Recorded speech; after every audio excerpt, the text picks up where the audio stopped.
આજે એવું તો શું થયું કે આપણે ખેતરમાં ચૂનાના લીટા કરી દીધા. રામ રામ ડાયરા ને ચૂનાના લીટા આપણે આજે ખેતરમાં કર્યા હતા. વ્લોગમાં બન્યા રહેજો.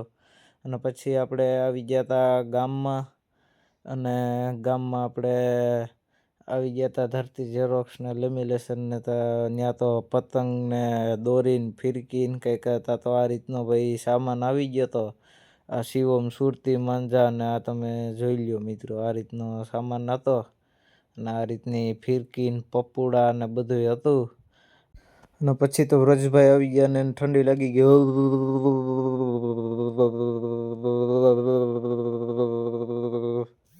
અને પછી મિત્રો આપણે ચૂનાના ખેતરમાં લીટા કર્યા હતા. તો આપણે વેલડીના ગુંડા હતા, દવા છાંટવાની હતી તો એટલા માટે. અને પછી આપણે આવી ગયા હતા ભના બપાને વાળી હતા. તો ત્યાં તો ભાઈ ધાણામાં કંઈક આ રીતનું પાણી જાતું હતું. હો મિત્રો, ભાઈ ધાણામાં પાણી જાતું હતું ને પાણી ઝીણી ઝીણી બાકાજીકી બોલાવતું હતું. આપણે આ ગિમ્બલ નવું લઈ લીધું ભાઈ શૂટિંગ કરવા માટે. તો હવે સ્ટેબલ વિડીયો આવશે મિત્રો. તો મળીએ બીજા વ્લોગમાં.